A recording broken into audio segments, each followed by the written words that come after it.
میں نے شادی کی رات شوہر کو اپنے قریب نہیں آنے دیا کیونکہ میں کسی اور کو پیار کرتی تھی۔ میں نے شوہر کو بتا دیا، وہ پینڈو سا تھا۔ میری بات سن کر اس کے ہوش اڑ گئے اور وہ کچھ نہ بولا اور جائے نماز بچھا کر زاروں کے تار رونے لگا۔ مجھے اس پر ذرا بھی ترس نہ آیا اور میں سو گئی۔ ایک دن اس نے میرے ہاتھ میں کچھ کاغذات تھما دیے اور کہا اس کو صبح کھولنا۔ صبح جب اٹھی تو وہ کاغذات دیکھے تو میری جان نکل گئی، میری چیخیں نکل گئیں، کیونکہ اس میں اپنی شادی ہوتے ہی میں گاؤں میں 10 گھنٹے بس کا سفر کر کے پہنچی تھی۔ دلہن بنے رخصت ہوتے ہی مجھے بس کا سفر کرنا پڑا۔ پورا سفر میں نے خاموشی سے کیا تھا۔ گاؤں میں اپنے سسرالی گھر پہنچ کر مجھے میرے کمرے میں بٹھا دیا گیا۔ میں ایک پڑھی لکھی BA پاس لڑکی تھی اور میرے والدین نے میری مرضی کے خلاف میری شادی ایک گاؤں کے کسان سے کر دی۔ میں اپنی قسمت پر پھوٹ پھوٹ کر نہ روتی تو اور کیا کرتی۔ میرے دل میں کوئی امنگ نہیں تھی، بس افسوس تھا، تکلیف تھی، آنسو تھے، غم تھا۔ جب میرا شوہر غلام محمد میرے کمرے میں آیا تو میرے چہرے پر حد درجہ ناگواری سی چھا گئی تھی۔ میں نے اس پر ایک اچٹتی نظر ڈال کر ہٹا لی۔ سفید شلوار قمیض پہنے، اس پر بڑی بڑی مونچھیں، بالکل پینڈو سا لگ رہا تھا۔ مسکرانے سے اس کی بتیسی پوری نظر آ رہی تھی۔ میرے پاس آ کر بیٹھ گیا۔ کچھ دیر مجھے بڑی محبت سے دیکھنے لگا۔ مجھے اس کا یوں دیکھنا بھی برا سا لگ رہا تھا۔ وہ مجھے ایک آنکھ نہیں بھا رہا تھا۔ مجھ سے کہنے لگا میں بہت خوش نصیب ہوں جو مجھے تم جیسی پیاری اور پڑھی لکھی بیوی ملی ہے۔ میں نے اس کی بات سن کر ایک تیکھی نظر اس پر ڈالی اور کہا اور میں بہت بدقسمت ہوں جو مجھے ایک جاہل، گوار اور پینڈو شوہر ملا ہے۔ میری بات سن کر اس کے چہرے کی رنگت بدل گئی تھی۔ کچھ وہ تھا بھی ذرا سا سانولا، اس کے آگے کے 2 دانت بھی ذرا سے باہر کو دکھائی دیتے تھے۔ وہ شاید مجھ سے اس قسم کی کھری بات کی توقع نہیں رکھتا تھا۔ میرے اندر تو پہلے سے زہر سا بھرا ہوا تھا۔ میرے ماں باپ نے میرے لاکھ منع کرنے پر بھی میرے خالہ زاد سے میری شادی کر دی جو گاؤں میں کسان تھا۔ والدین کا کہنا تھا کہ لڑکا شریف اور نیک ہے، کماتا بھی اچھا ہے، تم خوش رہو گی۔ لیکن کیا خوشی کا دار و مدار اچھے، نیک اور کماؤ تک ہوتا ہے؟ کیا میری دل کی خوشی کوئی اہمیت نہیں رکھتی تھی؟ میرے اندر منفی سوچوں کا یلغار سب بھرا پڑا تھا۔ ایسی جلن تھی میرے اندر کہ میرا لہجہ، میرے لفظ میرے اختیار میں نہیں تھے۔ میرا جی چاہ رہا تھا غلام محمد پر اپنے اندر کی ساری بھڑاس نکال دوں۔ میری بات سن کر وہ مجھے حیرت سے تکے جا رہا تھا۔ پھر کہنے لگا کیا بات ہے زارا، کیا خالہ نے تمہیں شادی کی چیزیں مرضی سے نہیں لینے دی؟ اسے لگا کہ جیسے بچپن میں میری والدہ مجھے میری پسند سے چیزیں لینے کے بجائے مجھ پر اپنی پسند مسلط کرتی تھی اور میں بعد میں اپنا غبار سب کے ساتھ نکالتی تھی۔ اب بھی ایسا ہی کچھ ہوا ہے۔ میں نے سخت تیور اپنا لیے۔ اگر چیزوں کی ہوتی تو میں برداشت کر لیتی۔ پہلے جا کر آئینے میں اپنی شکل دیکھو۔ کیا تم اس قابل ہو کہ میں تمہارے ساتھ زندگی گزار سکوں؟ نہ تمہارے پاس اچھی شکل و صورت ہے، نہ ہی اعلیٰ تعلیم۔ میرے گھر والوں نے میری زندگی برباد کر دی ہے۔ اب بات میرے ضبط سے باہر کی تھی۔ میں رونے لگی۔ وہ چپ سا ہو گیا، اس کا چہرہ بجھ سا گیا تھا۔ میں نے روتے ہوئے کہا کہ میں کسی اور سے محبت کرتی ہوں، میں تمہارے ساتھ نہیں رہ سکتی۔ میری یہ بات سن کر وہ تعجب سے میرے پاس سے اٹھ کر کھڑا ہو گیا۔ کہنے لگا زارا یہ کیا کہہ رہی ہو؟ ہوش میں تو ہو؟ میں نے کہا اس میں حیران ہونے والی کیا بات ہے؟ جس سے میں محبت کرتی ہوں وہ تم سے 1000 درجے اچھا ہے، خوبصورت ہے، پڑھا لکھا ہے۔ یہ سن کر وہ نم آنکھیں لیے واش روم میں چلا گیا۔ اور یہ سچ تھا، میں ایک لڑکے کی محبت میں مبتلا تھی جس سے میری دوستی کالج آتے جاتے بس سٹاپ پر ہوئی تھی۔ وہ یونیورسٹی میں پڑھتا تھا۔ وہیں سے پہلے ہماری نظروں کا تبادلہ ہوا، اس کے بعد فون نمبر دیا۔ باقی کی محبت فون پر پروان چڑھی تھی۔ میں اب بھی اپنی قسمت کو رو رہی تھی۔ جب غلام محمد واش روم سے باہر آیا، آنکھیں متورم سی تھیں، چہرہ پانی سے گیلا تھا، شاید رو کر باہر آیا تھا۔ اس نے مجھ سے نظریں ہٹا لی اور سامنے رکھے جائے نماز کو بچھا کر نماز پڑھنے لگا۔ نوافل کے بعد پھوٹ پھوٹ کر رونے لگا۔ میں اپنے کپڑے تبدیل کرنے واش روم چلی گئی۔ جب میں سادہ لباس میں باہر آئی تو وہ زمین پر چادر بچھائے تکیا رکھے لیٹ چکا تھا۔ میں نے بھی شکر کیا تھا۔ میں بیڈ پر لیٹ کر سو گئی۔ بہت سے دن گزر گئے، نہ میں نے غلام علی سے کوئی بات کی تھی، نہ ہی اس نے مجھ سے۔ وہ صبح ہوتے ہی کھیتوں میں چلا جاتا، شام کو تھک ہار کر پہنچتا۔ اس کے مٹی اور کھاد سے گندے کپڑے اور چہرے پر بہتے پسینے کو دیکھ کر میرا جی اوبنے لگتا۔ میں اسے بڑی حقارت سے دیکھ کر منہ پھیر لیتی۔ میرے چہرے کی ناگواری بھانپ کر وہ کمرے میں چلا جاتا، نہا دھو کر واپس آتا۔ میری مجبوری تھی کہ سب کے سامنے مجھے اس کے ساتھ کھانا کھانا پڑتا تھا۔ ہمارے سسرال میں یہ رواج تھا کہ میاں بیوی ایک پلیٹ میں کھانا کھائیں۔ غلام محمد کے ساتھ ایک پلیٹ میں کھانا کھانا بھی مجھے ایک بڑی آزمائش لگتا تھا۔ चंद दिन तो मैं आधी रोटी खाकर ही उठ जाती। गुलाम मोहम्मद शायद मेरी नागवारी समझ गया था। मैं पेट भरकर खाना खा सकूं, इसलिए वो आधी रोटी खाकर उठ जाता। मुझे इससे कोई गर्ज नहीं थी कि वो सुबह का गया शाम को लौटता है, भूखा प्यासा गर्मी में अपना खून पसीना एक करके वापस लौटता है, और रोटी भी उसे पेट की नसीब नहीं होती। मुझे तो बस अपनी अधूरी रह जाने वाली ख्वाहिशात पर हर वक्त कलक रहने लगा था। मुझे बार बार अजहर का ख्याल आने लगा। मेरे पास जो फोन था वो भी मेरी वालिदा ने वापस ले लिया था, और यहाँ बहू बेटियों को फोन रखने का रिवाज नहीं था। जब मुझसे रहा नहीं गया तो मैं सारे लिहाज तर्क करके गुलाम मोहम्मद से मैंने कहा कि वो मुझे अपना फोन दे, मुझे अजहर से बात करनी है। मेरी बात सुनकर वो मुझे ताज्जुब से देखने लगा, लेकिन मेरी बेशर्मी उरूज पर थी। मैंने उसके हाथ से फोन छीनकर अजहर का नंबर मिलाया और बातचीत शुरू कर दी। अजहर भी मेरी वजह से बेहद परेशान था। मैंने उसे रो रो कर खुद पर होने वाली ज्यादती का जिक्र किया जो मेरे वालिदैन ने मुझ पर की थी। गुलाम मोहम्मद की मौजूदगी का भी मुझे कोई पास न था। वो खामोशी से चादर जमीन पर बिछाए लेट गया। मैं काफी देर अजहर से बात करती रही। फिर तो मैंने तमाशा ही पकड़ लिया। रोज मैं गुलाम मोहम्मद से फोन लेती और अजहर से बातें करती। अजहर मुझे अब भी अपनाने को तैयार था। एक बार फोन के सिग्नल बार बार ड्रॉप हो रहे थे। गुलाम मोहम्मद सो चुका था। मैं कमरे से निकलकर सहन में आ गई ताकि मैं अजहर से बात कर सकूं। सहन में हमारे घर कोई नहीं सोता था, सब अपने कमरे में ही थे। मैं सहन में खड़ी होकर अजहर से बात करने लगी, लेकिन यकदम मुझसे किसी ने फोन छीन लिया। मैंने बरजस्ता देखा तो मेरा देवर मुझे गुस्से से देख रहा था। कहने लगा, बेशरम औरत, तुमने क्या गैरत बेच खाई है? शौहर के होते हुए यार पाल रखे हैं। न जाने वो कब से मेरी बातें सुन रहा था। वो जिस कदर बुलंद लहजे में बोल रहा था, आहिस्ता आहिस्ता सब लोग सहन में जमा हो चुके थे। गुलाम मोहम्मद भी आंखें मलता हुआ सहन में आ गया। क्या बात है, तुमने क्या शोर मचा रखा है? गुलाम मोहम्मद ने मेरे देवर को सख्त लहजे में कहा। मेरे देवर ने सबके सामने मेरी पोल खोल दी। सभी मुझे देखकर हैरान थे। मुझे लगा अब तो मुझे घर से निकाल ही देंगे। अच्छा है, मैं वापस अपने घर लौट जाऊंगी और फिर अजहर से शादी कर लूंगी। लेकिन गुलाम मोहम्मद ने सबके सामने मेरे देवर को झूठा कर दिया। कहने लगा, मुझे अपनी बीवी के किरदार पर भरोसा है। वो अपनी किसी सहेली से बात करती है और मेरी इजाजत से करती है। खबरदार जो किसी ने मेरी बीवी पर शक किया या उसके पाकीज़ा किरदार पर उंगली भी उठाई तो। चंद जुमलों में ही सबको वो समझा चुका था। बात वहीं खत्म हो गई, लेकिन मुझे इस पर और भी गुस्सा आने लगा। मैं कमरे में आकर उससे झगड़ने लगी। मैंने कहा, तुम होते कौन हो मेरे बारे में ये कहने वाले? अच्छा खासा मेरा रास्ता साफ हो रहा था। तुम अपने भाई की बात पर एतबार करके मुझ पर इल्जाम लगाकर मुझे निकाल सकते थे। तुम जानते हो कि मैं किससे बात करती हूँ। मैं यहाँ से वापस चली जाती। मेरे माँ बाप को मजबूरन मेरी शादी अजहर से करवानी पड़ती, लेकिन तुम्हारी इन बातों ने मेरी राहें बंद कर दी। तुम मेरा पीछा छोड़ क्यों नहीं देते? मेरी बात उसने खामोशी से सुनी। मैं गुस्से से उसे कह रही थी। वो कहने लगा कि अगर तुम मेरे साथ नहीं रहना चाहती तब भी मैं तुम्हारे किरदार पर गलत बात बर्दाश्त नहीं कर सकता। तुम्हारी और तुम्हारे माँ बाप की इज्जत मेरी इज्जत है। मैं सारे इल्जाम खुद पर लेकर तुम्हें छोड़ दूंगा ताकि तुम पर कोई उंगली न उठा सके। 2-3 दिन में तुम्हें खुद शहर लेकर जाऊंगा। अगर वो लड़का तुम्हें इज्जत से अपनाने को तैयार है, मैं खुद पर इल्जाम लेकर तुम्हें खाला के घर छोड़ दूंगा और बाद में तलाक भी भिजवा दूंगा। गुलाम मोहम्मद की बात सुनकर पहली बार मैं लाजवाब हुई थी। वो कम तालीम याफ्ता था, अनपढ़ था, बिल्कुल अंगूठा छाप था, लेकिन इज्जत गैरत का मतलब अच्छी तरह से जानता था। न जाने क्यों मेरे दिल में उसके लिए जज्बात कुछ बदलने लगे थे, लेकिन मैंने अपने आप को झटका और अजहर को सारी बात बता दी। वो तो सुनकर खुश हो गया। कहने लगा, तुम शहर में आ जाओ और अपने कजन से तलाक ले लो। हम पहले कोर्ट मैरिज करेंगे, तुम मेरे पास ही रहना। बाद में तुम्हारे माँ बाप हमें अपनाने के लिए मजबूर हो जाएंगे। मैंने हामी भर ली। चंद दिन बाद ही मैं गुलाम मोहम्मद के साथ चली गई। अजहर के बताए हुए पते पर पहुंचकर मैंने गुलाम मोहम्मद से कहा कि अब तुम जाओ, मुझे तलाक भी दे दो। उसके बाद तुम्हारा मुझसे कोई वास्ता नहीं। मैं अजहर से निकाह कर लूंगी। वो कहने लगा, मैं तुम्हारे लिए तलाक के गलीज लफ्जों को मुंह पर नहीं बोल सकता। मेरा ज़मीर इस बात की इजाजत नहीं देता। हाँ, मैं कागजी कार्रवाई कर दूंगा। कल तक इसी पते में तुम्हें तलाक भी दूंगा। ये कहकर वो चला गया। मैंने दरवाजा खटखटाया। दरवाजा अजहर ने ही खोला था। मुझे देखकर मुस्कुराने लगा।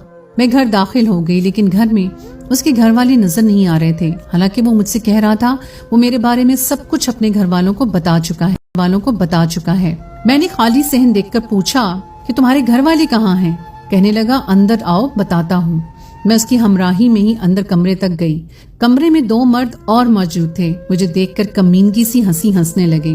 उनमें से एक ने कहा, माल तो अच्छा है, اس کی قیمت میں تمہیں 3 لاکھ دوں گا۔ یہ سن کر تو میرے ہوش اڑ گئے۔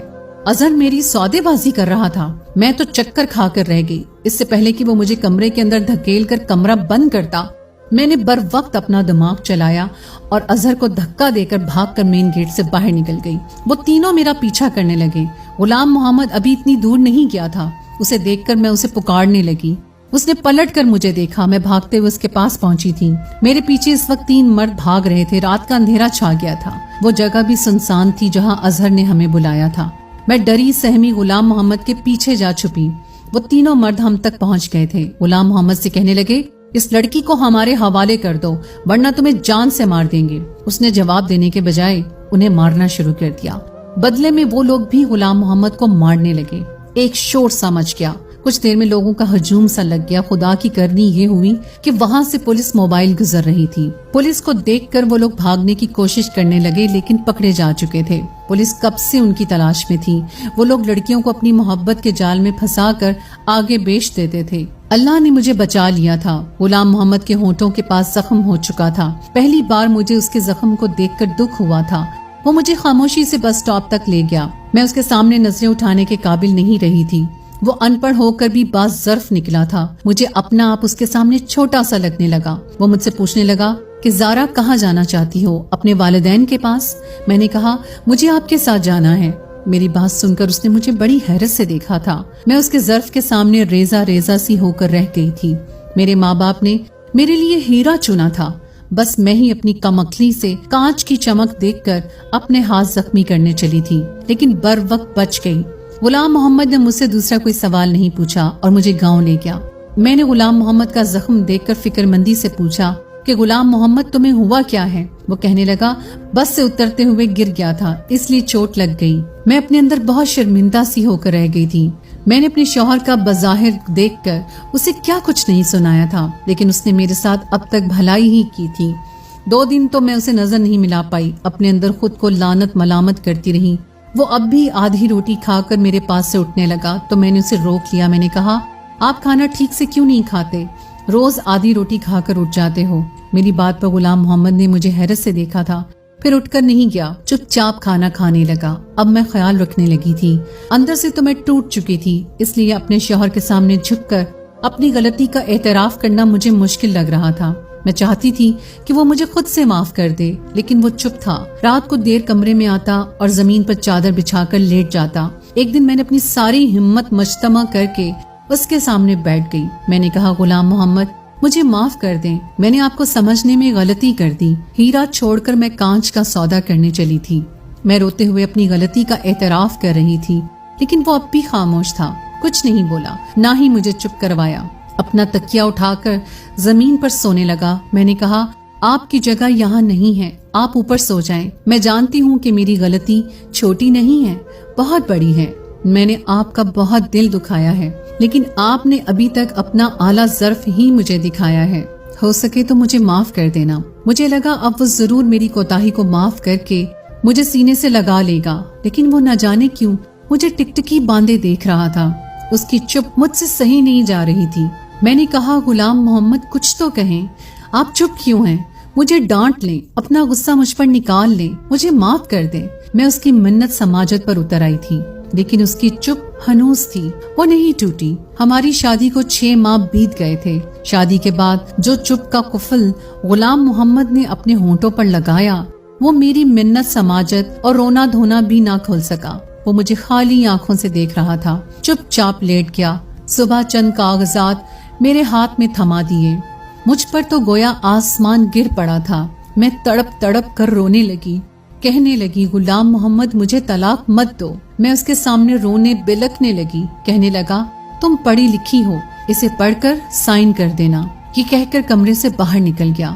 مجھے نہیں معلوم تھا کہ مرد کے دل سے اتر جانے کے بعد عورت اپنی غلطی پر جتنی چاہے معافی مانگ لے، اسے وہ عزت پھر سے نہیں ملتی، یا شاید مرد سب کچھ سہ لیتا ہے، بس دوسرا مرد برداشت نہیں کر سکتا۔ میں وہ کاغذات کو ہاتھ میں لے کر پھوٹ پھوٹ کر روتی رہی۔ میری اتنی ہمت نہ ہوئی وہ کاغذ پڑھوں۔ میں نے سوچ لیا تھا کہ رات کو غلام محمد کے پاؤں پڑھ کر معافی مانگ لوں گی، لیکن طلاق نہیں لوں گی۔ رات کو جب وہ کمرے میں آیا तो मैं उसके पाँव में बैठ गई, गिड़गिड़ा कर उससे माफी मांगने लगी। उसने मुझे दोनों बाजुओं से पकड़कर खड़ा किया, कहने लगा, तुम कागज पढ़ लेती तो यूं ना रोती, वो तलाकनामा नहीं है। फिर दराज से निकालकर मुझे कागज पकड़ा दिए। मैंने आंसू पोंछकर जब कागज देखे तो वो जमीन के कागजात थे जहाँ वो हल चलाता था। अपने हिस्से की सारी जमीन वो मेरे नाम कर रहा था। मैंने हैरत भरी नजरों से देखा कि वो अपना सब कुछ मुझे क्यों सौंप रहा है। मैंने कहा, गुलाम मोहम्मद ये सब मेरे नाम क्यों कर रहे हैं? कहने लगा, इसलिए कि तुम मेरी बीवी हो। मैं कल शहर जा रहा हूँ, कुछ दिन के बाद लौटूंगा। गुलाम मोहम्मद ने मेरे लाख मना करने पर मुझे साइन करवा लिए। अगले रोज वो शहर चला गया। 4 दिन मैंने बड़ी बेसब्री से उसका इंतजार किया था। वो वापस तो आया, लेकिन घर में कोहराम समझ गया था। शहर से गुलाम मोहम्मद की मैयत गांव आई थी। मेरी तो दुनिया ही उजड़ गई थी। उसका एक शहरी दोस्त उसकी मैयत लेकर आया था। उसी ने बताया कि पिछले 2 माह पहले ही गुलाम मोहम्मद को मालूम हुआ कि उसे कैंसर है, वो ज्यादा दिन नहीं बच सकेगा।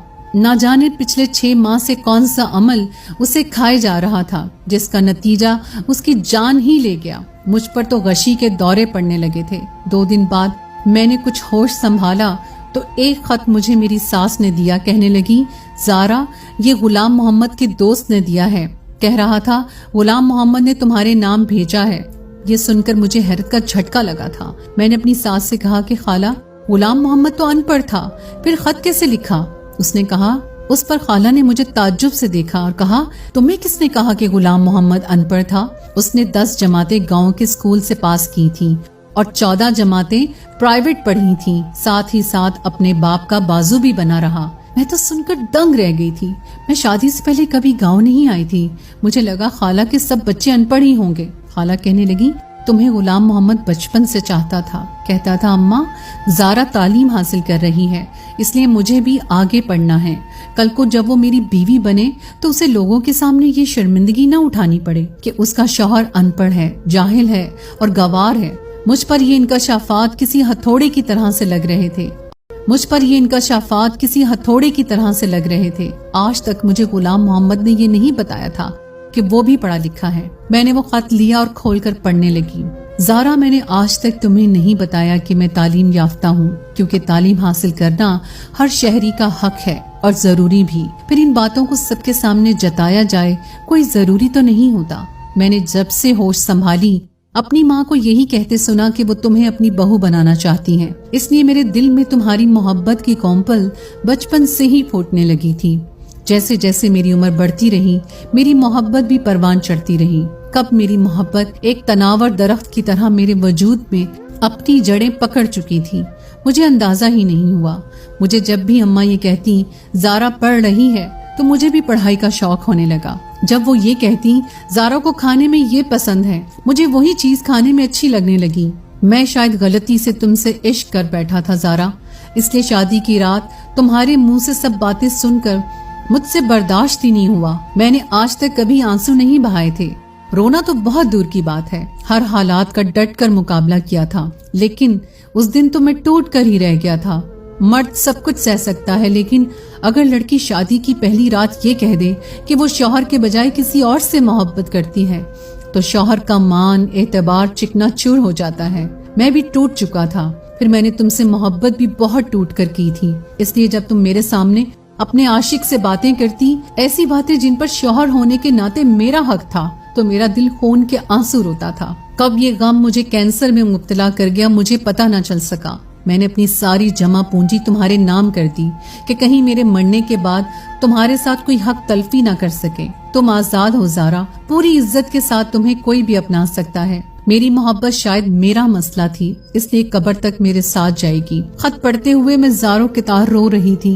ये मैंने क्या कर दिया, क्यों कर दिया? मैंने सोचा समझा क्यों नहीं।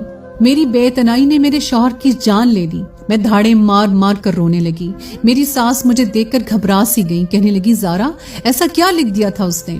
मैं क्या जवाब देती, क्या कहती कि मैंने क्या खो दिया है? मुझे अकल तब आई जब मैं खाली और तहे दामन रह गई थी। मैं रोते हुए खुद कलाम थी, काश गुलाम मोहम्मद तुम्हारी जगह मैं मर जाती। गुलाम मोहम्मद, तुमने मुझ जैसी खुदगर्ज से क्यों मोहब्बत कर ली?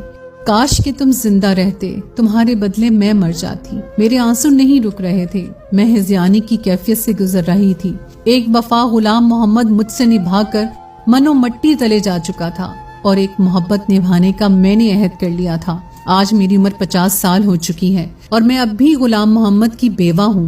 मैंने अपने शौहर से मोहब्बत उसके मरने के बाद की थी, जो इस उम्र में पहुंचकर एक तनावर दरख्त की शक्ल इख्तियार कर चुकी है। उसकी मोहब्बत की जड़ें मुझे अंदर मजबूती से जड़ें पकड़ चुकी हैं। मैं बीमार रहने लगी हूँ। मुझे अब भी यही लगता है गुलाम मोहम्मद को मरे हुए बस चंद घंटे ही हुए हैं। अभी मैंने उसका खत पढ़कर रखा है। मेरे लिए मेरे अंदर की दुनिया थक सी गई है।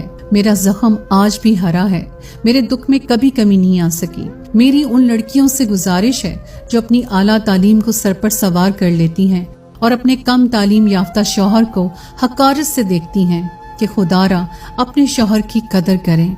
जितना मुखलिस वो आपसे है, कोई सड़क छाप आशिक नहीं हो सकता।